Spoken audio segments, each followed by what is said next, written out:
Dating 50 Cent, was difficult. He is absolutely the love of my life. When he says, what do you say about 50 Cent saying Empire ratings are going down because it's gay? He's got something that's not quite clear. Oh no, because I literally he thinks I'm gay. I will always have a very special place in my heart for him, just because at one point I was in love with him. We only dated for I think it was less than 6 months, but it has lasted on and off for years. Yeah. He's got a great body and he's big got a good body. bank account sometimes, but it just wasn't right for me. Ladies and gentlemen, welcome back. I am happy to see you again. Hit that subscribe button and let's start. There are love stories that the public never fully gets to see, and then there are the ones that play out in real time, on red carpets, in interview chairs, on radio stations, in diss tracks, and eventually in tell-all moments that nobody quite expected. The story of Vivica Fox and Curtis Jackson, known to the world as 50 Cent, is both of those things at once. It is a love story that was partly private and mostly public, and whose consequences are still being untangled years after it ended. But this story does not begin with a relationship.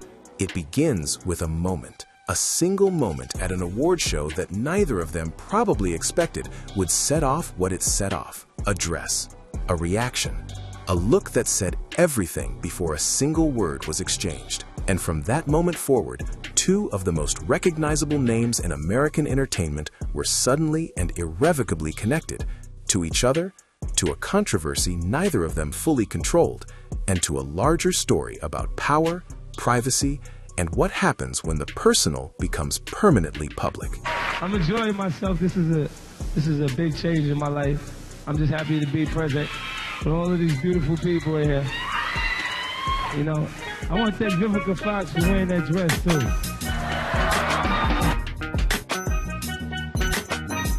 Vivica Anjanetta Fox was already famous when she walked into Curtis Jackson's life. She had earned her place in Hollywood the hard way, through roles that demanded she carry entire films on the strength of her screen presence, her timing, and a kind of magnetic warmth that cameras could not fake. She had survived the industry's particular cruelties. She had built something real. And by the time she appeared at the Soul Train Music Awards in that dress, the one that would become a turning point in her life without her having planned it, she was a woman who knew exactly what she was walking into.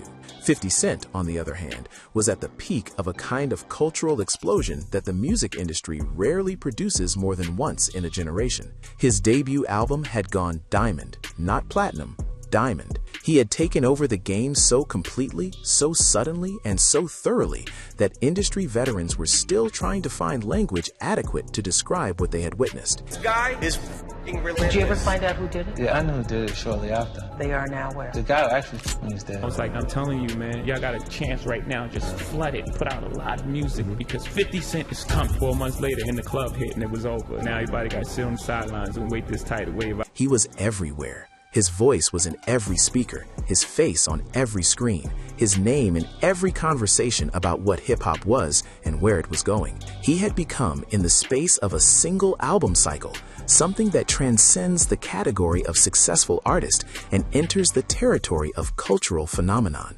These two worlds collided because of a dress and a reaction he could not hide, and what followed was something neither of them fully controlled from the moment it began. The courtship, by all accounts, was generous. It was attentive. It was the kind of romantic gesture that women remember for the rest of their lives. Not because it was extravagant, though it was, but because it was specific. He did not send a bouquet. He filled her entire home with her favorite flowers, Casablancas, gardenias, van after van of them, arriving and arriving until there was nowhere left to put them. And it was not just the volume. It was the detail. The fact that someone had paid enough attention to know which flowers they were and to make sure they were the ones that showed up. That is a different thing from simply spending money. That is someone listening. With you, girl, would you ever think about getting back together with Mr. Curtis Jackson if he came and said, Well, Ben and Jen did it again, why not? He asked what she wanted to be called. She asked the same of him. He said, Curtis, that is my name. And so that is what she called him. Not the rap persona, not the constructed identity built for a market and a moment. Curtis, the name his mother gave him. the name that existed before the music and the money and the mythology. That detail matters more than it might seem, because the story that followed, the public one, the messy one, the one that got broadcast on radio stations and dissected in gossip columns, was always in tension with this private one, the one where two people called each other by their real names and meant it. But the private story could not stay private, and that, in the end, was the wound that would not heal. To understand why this relationship became what it became, you have to understand the particular pressure that celebrity places on intimacy. Fame does not simply surround a relationship from the outside, it gets inside of it.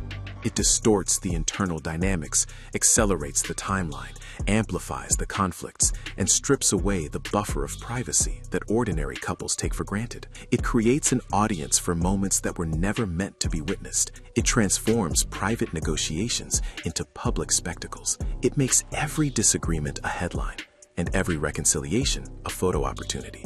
When you are Vivica Fox and 50 Cent in 2003, every public appearance is a statement. Every photograph is a negotiation. Every awards show is a performance within a performance. And the question of how much to show, how much to let the world see of something real and tender and still being formed, becomes a constant, exhausting calculation. 50 wanted me to be his princess, and I didn't get it. I didn't get it, so, my fault. But I am so glad to report to everybody that there is peace. We used to go at it publicly. Trust we did. Did you learn anything from that relationship? Sure. Let a man be a man. They went too public too fast. She has said this plainly, without deflection, without placing the blame entirely on either of them. The love was real. The speed was the problem. Too many people in their business too soon. Too many opinions, too many cameras, too many voices offering interpretations of something that was still being figured out between just the two of them. The VMAs became an emblem of this. The coordinated outfits, the visibility of it, the statement it made without either of them having to say a word. And statements, once made publicly, become subject to public ownership in ways that private moments never do. The world felt it had a stake in this relationship, and that sense of ownership, from fans, from media, from the industry itself, was part of what crushed it. She has said, without reservation, that he was the love of her life. Not was in the diminishing sense, as if the feeling expired along with the relationship. Was in the sense that it remains true, regardless of what happened next. Some loves do not stop being loves, simply because the circumstances that surrounded them fell apart. And the honesty of that admission, its refusal to be neat, its refusal to pretend that time automatically dissolves what was real, is one of the most important things she has said publicly about this chapter of her life. Because it costs something to say that, especially publicly, especially about someone who went on to say and do things that were hurtful. The expected narrative, the one that would be easiest to sell, easiest for audiences to accept, easiest for gossip cycles to metabolize, would have her declare that the love was an illusion, that she had been fooled, that what she thought was real turned out not to be. That's the biggest lesson that I learned dating 50 Cent, was that when a man wants to take care of you, let him. My relationship with 50 taught me in the future to always keep my relationships private. That was the biggest problem. We went public way too fast. We were so into each other. It was like, oh, let's let the whole world know we like each other. That narrative is cleaner. It is more satisfying in the way that stories where the protagonist completely escapes the villain are satisfying. But she has never told that story because it is not her story. He wanted to propose. She found out later. A ring existed, reportedly worth a figure that would make most people's eyes water. The ring became earrings after things went wrong, which is either funny or devastating depending on what day you are hearing it. She found out about that too, after the fact. The way she found out about so many things in this relationship, through the grapevine, through friends, through a world that seemed to know her own story better than she did. And this is the texture of what happens when a love story plays out inside a machine that was never built to protect it. The meaningful moments, the proposal that never happened, the ring that got repurposed, become punchlines before they can become memories. The private grief gets swallowed by the public narrative before you have had a chance to feel it properly. And the grief of that never quite goes away. Even when there is peace, the breakup, when it came came in the most public way imaginable. Not a conversation, not a phone call, not even a text, which would have been inadequate but at least direct. A radio broadcast. A friend calling her while she was on set in Baltimore to tell her that Curtis was on the air announcing that it was over, and she had to sit with that. Vivica Fox, what's the deal? I think I was speeding up by going out in public with Vivica Fox before stunned. Yeah, getting to know her a little better. When you do go out with a person, I think you should be knowing them so well, like so accustomed to them that whatever rumors or whatever things come behind you going out aren't affecting that, that relationship. The news that her relationship had ended delivered to her the way you receive information about strangers, through a third party, through a speaker, through a medium designed for mass consumption, not personal communication. She asked in the retelling, "We did?" As in, she was the last to know about the end of something she had been inside of. That detail is not incidental. It speaks to a particular dynamic, the way that people who perform toughness as a public identity sometimes retreat into that performance precisely when vulnerability is most called for. He was going back to being the tough guy, she said, because they had really loved each other a lot, as if the performance of hardness was a defense against the softness of what had been real, as if the only way to metabolize the end of something genuine was to make it look like it had never mattered. There is something recognizable in that, even if the scale is unrecognizable to most people. The armor that goes back on when the wound is deepest, the public persona reasserting itself precisely because the private person has been hurt enough to need protecting. They spent years after that in a complicated dance of hostility and warmth. Songs that referenced her, verses from artists in his orbit that she had to hear on the radio while going about her life.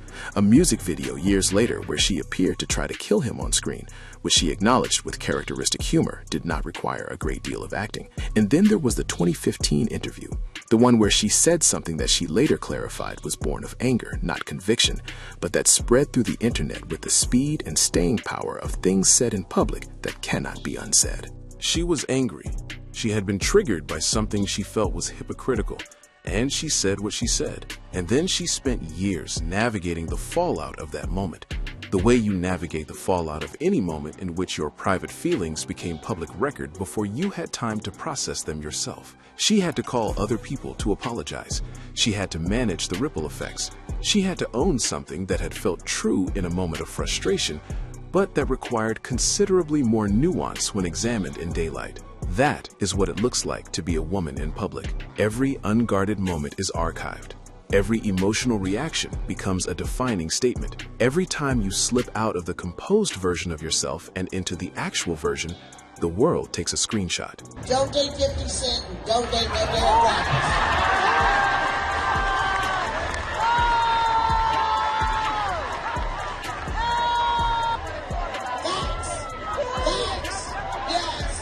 They eventually made peace. She ran into him at a basketball game in the private section and walked over, squashed it. And now, by her account, there is genuine peace between them, which she says she values more than anything. Not victory, not vindication, peace. But the reason this chapter of her life has refused to close completely, the reason it keeps surfacing, the reason she keeps being asked about it, the reason she eventually decided to write about it, is not just because of what it was. It is because of what she had been carrying on its behalf for so long. She said she always protected Curtis. Always. Even in the years when there was reason not to. Even when she was navigating public humiliation that he had at least partially authored. She protected him because she loved him and because she believed at some deep level that protecting what they had shared was a form of honoring it, even if the honoring was invisible, even if nobody knew she was doing it. That kind of loyalty, extended even in the direction of someone who has hurt you, is not weakness. It is a specific form of dignity, the decision to keep private what is private, even when the other person has not extended you the same courtesy, even when you could speak and have chosen not to.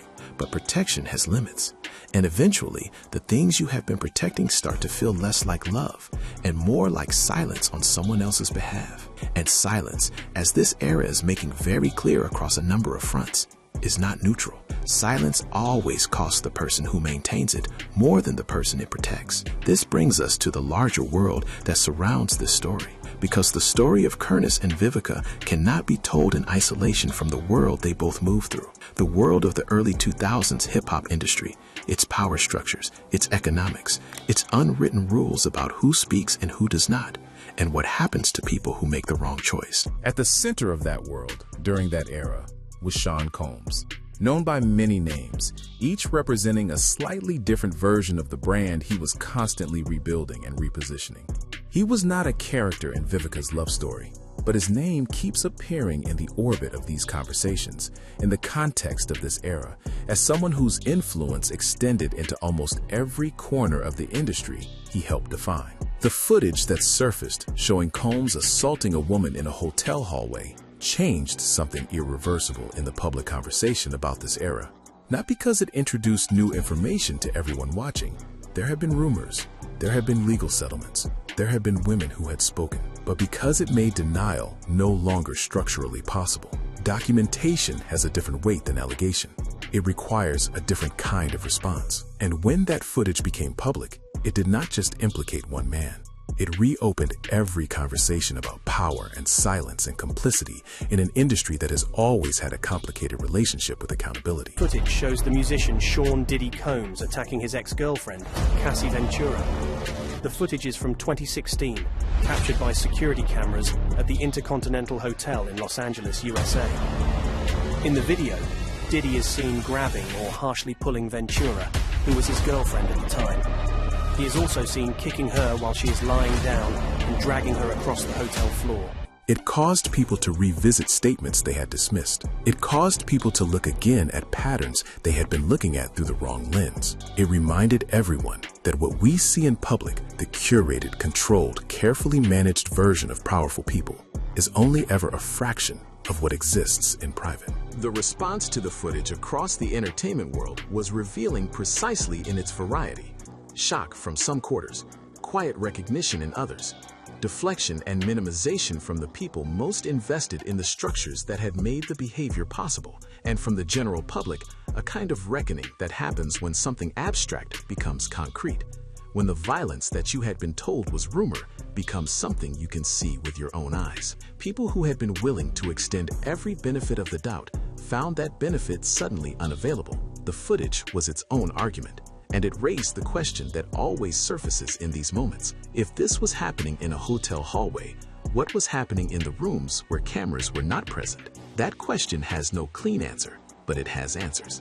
And the people who have been carrying those answers for years, in the form of personal experience, professional proximity, and the particular knowledge that comes from being inside an industry while watching it perform innocence for the outside world. Those people are now being asked to speak in an environment that has become at least slightly more willing to listen. The connection between 50 Cent and Diddy, professional, competitive, complicated in the way that all relationships between powerful men in the same space are complicated, added another dimension to an already dense story when these conversations began to surface. These were not friends. They were, at various points, adversaries. And the spectacle of watching the music industry process these revelations while its internal rivalries and loyalties shifted in response to them was itself a kind of story. 50 Cent's public response to Diddy's legal situation was characteristically unfiltered. He did not hedge. He did not adopt the language of cautious concern that many industry figures reached for. He said what he thought, as he has always done, with the bluntness that his audience has always responded to and his subjects have always resented. But underneath the performance of brashness, there was something more substantive happening. The questions being raised about Diddy were not just questions about one man's behavior. They were questions about an entire ecosystem, about who knew what and when, about the structures of protection that had kept certain behaviors insulated from consequences for so long, about the role that proximity to power plays in what people choose to see and choose not to see. These are questions that do not have simple answers. They implicate people who are not themselves guilty of wrongdoing, but who benefited, knowingly or otherwise, from the environments that wrongdoing created. They ask everyone who moved through that world to account for what they witnessed and what they allowed. And that accounting is uncomfortable, precisely because it is comprehensive. Vivica Fox moved through that world. She navigated it with intelligence and a self-awareness that her public image sometimes obscures. She made choices about what to say and not say, about who to protect and how, about when silence was the right answer and when it was simply the easier one, and the honesty with which she has begun to examine those choices, to put into words the calculations that govern them and the costs they extracted, is part of what makes her account valuable beyond the gossip. Because the gossip is not the point. The gossip has always been available. The point is what the gossip obscures. The actual human experience of being a woman in a world where powerful men set the terms of almost every significant interaction, and where the cost of not accommodating those terms is always borne disproportionately by the woman. Their relationship drew media attention. The duo clasped hands on the 2003 MTV VMA red carpet. This public display of devotion sparked romance rumors. In 21 Questions, 50 Cent teased his love for Fox and linked their personal lives to his music career. She protected Curtis. She made that choice consciously and sustained it for years. She is not asking for credit for it. She is naming it as part of a larger pattern of behavior that women in her position are expected to engage in without acknowledging that it is happening. The protection of men's reputations and feelings and public images at the expense of their own experience and their own narrative. The lesson she draws from the story of the ring, the proposal that never came, the ring that became earrings, is directed at women. She says, do not chase the ring. Because chasing the ring means chasing someone who has already made their decision about what you are worth to them, and whose decision will not change simply because you want it to. That is a harder lesson than it sounds. It requires accepting that wanting something from someone does not obligate them to give it. It requires distinguishing between a person's genuine capacity for what you need and their performance of it in moments when you are watching. It requires being honest about what is actually being offered as opposed to what you are hoping to find in what is being offered. She had to learn that the hard way, in public, with an audience that had opinions about everything she did and said and wore and felt. And the fact that she learned it and then chose to share the learning, not to humiliate anyone, but to give other women something useful, is the thing that elevates this story above the level of celebrity gossip and into something that has actual utility. The world she navigated during those years, the early 2000s at the peak of hip-hop's commercial dominance, was one that operated by rules that were rarely stated explicitly, but were universally understood. The rules about who got to speak and who was spoken about.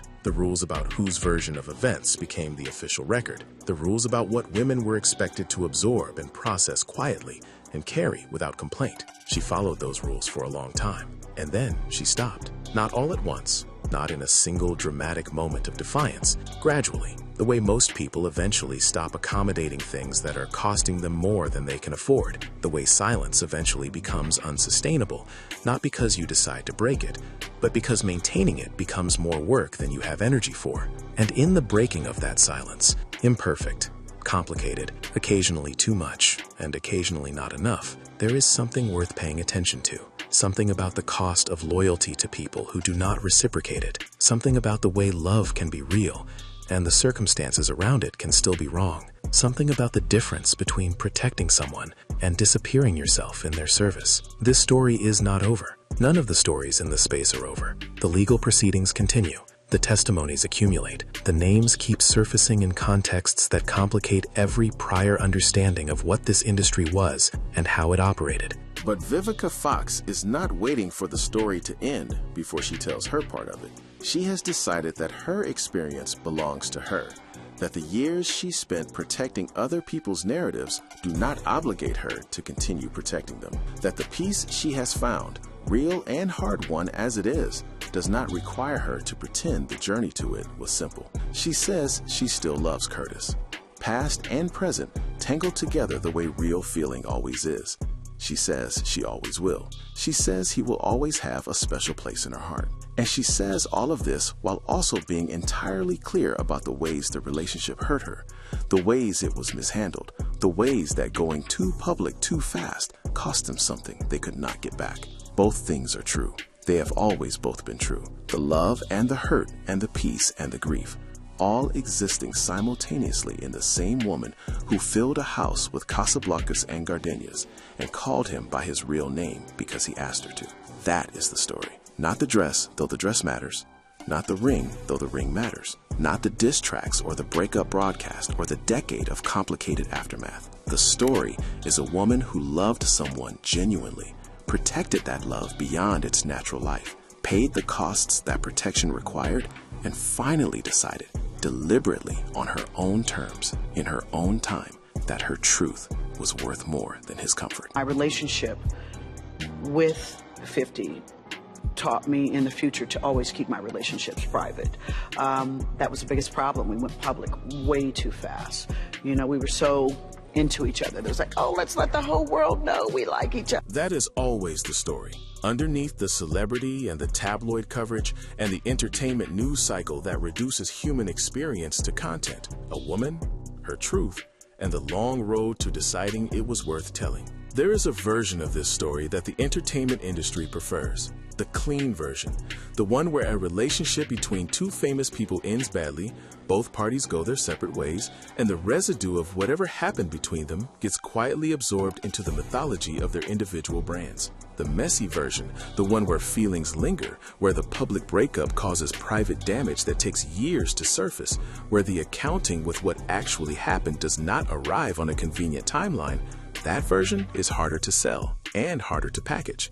But real life does not operate on a convenient timeline, and the people who lived through these years are not bound by the entertainment industry's preference for clean narratives. What does it actually cost a woman to watch a relationship she cared about become content, to hear her name in a song that she did not write and did not consent to, played over and over in spaces she cannot avoid? To exist in a cultural moment where the people around her, her hairstylist, her driver, the stranger in the elevator, have all heard a version of her story that was written by someone else? The answer is, more than anyone who has not experienced it is equipped to estimate. Because it is not one thing. It is not the song or the diss or the radio broadcast. It is the accumulation of all of it, happening in real time, in public, without an off switch. It is the way that other people's relationship with the narrative starts to feel more real than your own. The way you begin to navigate your own life with one eye permanently on how it is being perceived, because the perception has been so thoroughly colonized by a version of events you did not produce. She said the dissing broke her heart, and she said it in the same breath as saying she still loved him. That is not contradiction. That is the truth of what it is to be hurt by someone you are not yet ready to stop loving. Both things exist at once. Both things demand acknowledgement, and the refusal to resolve that tension into something neater, to pick a side between the love and the hurt and stay there, is itself a form of honesty that is rarer than it sounds. In the years that followed, she continued to work. She continued to appear. She made the music video. She did the interviews. She maintained a public presence that required her over and over to encounter the story of her own relationship in formats she did not control. And she managed it with a composure that probably looked from the outside like she had moved on. Moving on and healing are not the same thing. Moving on is what you do in public. Healing is what happens, or does not happen, in private, on a timeline that has nothing to do with what is appropriate to show. The 2015 interview was a moment when those two things collided, when the private feeling, the frustration, the sense of having been treated unfairly, the accumulated weight of years of protecting someone who had not protected her in return, broke through the surface of the composed public version, and what came out was not pretty, and was not fully fair, and was not the statement she would have made if she had been writing it at a desk with time to think. It was a human moment. Anger expressing itself in the only language available in real time, and the consequences of that moment, the way it ricocheted through the internet, the people who got hurt by it who had not been the intended target, are themselves part of the story, part of what it means to be a person who is also a public figure, part of what it means to have a bad day that the whole world archives. She reached out. She apologized where apology was owed. She handled it the way adults handle the aftermath of their own worst moments. Imperfectly, but honestly. And then she kept going. That is what the full picture of this story looks like. Not a single dramatic arc from love to betrayal to redemption. A series of moments, some beautiful and some ugly, and most of them somewhere in the enormous complicated middle, lived by a woman who was always more than the sum of the headlines written about her. The industry she navigated during this period was one that was also, in this moment, being forced to account for things that had been allowed to accumulate for too long. The reckoning with what powerful men in hip-hop had done and had been permitted to do is not a reckoning with one person or one incident. It is a structural accounting, an examination of how an entire ecosystem operated and who bore the costs of its operation. From that moment on, Vivica and 50 were inseparable. Everywhere you looked, they were there, serving up ultimate power couple vibes. It got so serious that marriage rumors even started floating around. Yup, it was that deep. But we all know how it ended. The love turned sour fast, and they started having major issues. And honey, the tea was piping hot. Women bore most of those costs. That is not a controversial observation. It is simply what the evidence shows when you look at the evidence with clear eyes and without the distortions introduced by wanting to protect the things you love. Women bore the costs of silence. They bore the costs of loyalty extended in directions that did not return it. They bore the costs of protecting reputations that were not always worth protecting. They bore the costs of being reduced in the public record to supporting roles in stories about the men they had real and complicated relationships with. Vivica Fox is one of those women, one of the ones who is still here, still speaking, still insisting on the full complexity of her own experience, rather than the simplified version that is easier for everyone else to consume. And the fact that she is speaking now, in a moment when the industry that shaped so much of her adult life is being examined in ways it has never been examined before, gives her account a weight that it would not have had in any other moment. Because the context has changed, because the questions being asked about who knew what and what was permitted and what was protected have created an environment in which the details of individual experience can be received differently than they once were. She is not making accusations beyond what she witnessed. She is not extending her story into territory she cannot substantiate. She is doing something more specific and more valuable. She is telling the truth about what it was like to be her in that world at that time.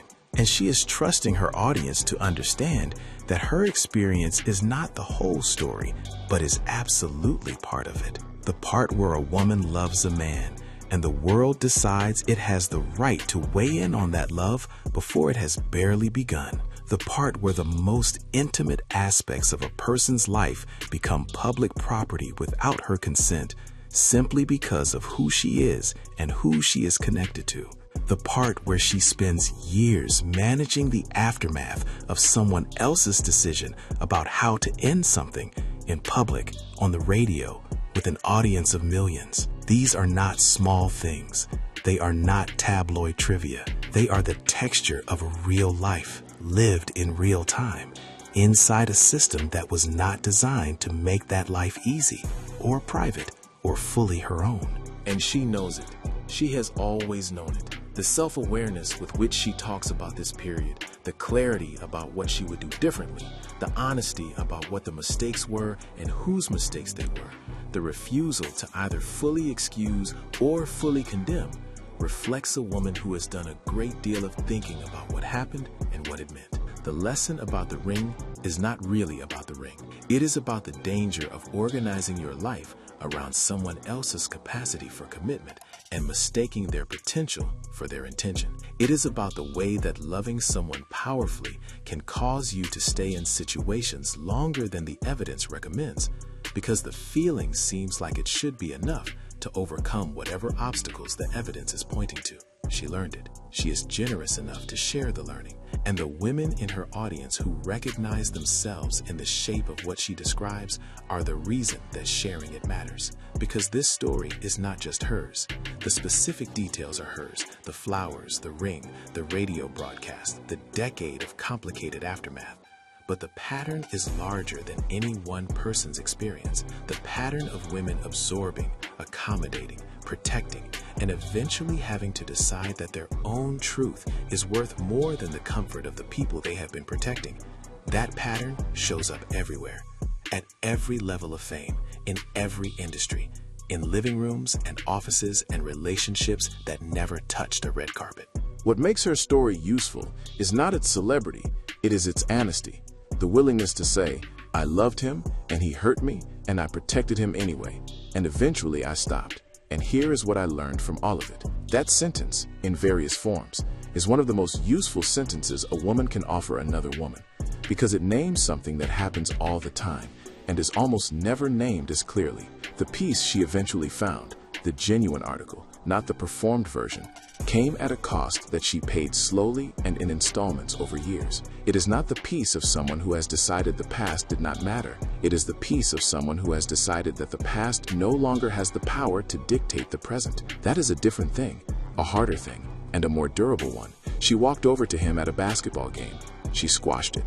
She reclaimed the narrative of their relationship from the gossip columns and the diss tracks and the public breakup broadcast and gave it a different ending. Not a romantic one, not a reconciliation, an adult one. Two people who once loved each other, acknowledging that they can exist in the same world without the weight of what happened between them defining every subsequent moment. That is a different thing, a harder thing, and a more durable one. That is maturity.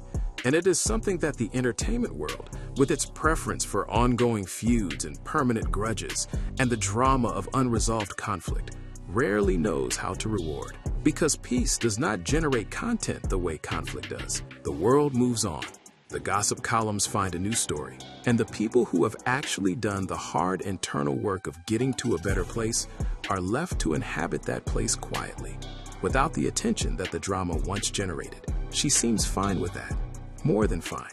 She seems like someone who has earned the quiet and knows its value in a way that only comes from having lived through a great deal of noise. The story continues in the background of her life, as stories do. The industry that shaped the years she is describing continues to be examined, continues to surface things that were hidden, continues to force a reckoning with what was allowed and what was enabled, and what the cost of that allowance has been. And Vivica Fox continues, making decisions, doing the work, speaking when she has something to say, and holding back when she does not. Loving people in the complicated, persistent, non-linear way that real love operates, which has nothing to do with the version that gets written about in tabloids, and everything to do with the version that lives inside a person, regardless of what the public record says. She said she always protected Curtis, and she stopped, and she is still here. That is the whole story. Simple in its outline, enormous in its weight, and more honest than most of what gets said in the spaces where celebrity and culture and power intersect. She is still here. She is still speaking. And the truth she carries, earned, complicated, fully hers, is more valuable than anything the gossip ever captured. That is what it means to outlast the narrative someone else wrote for you. To keep going until your own voice is louder than the record they left behind. To arrive, eventually, at a version of your own life that you recognize as yours. She made it there, and the making of it is the story worth telling.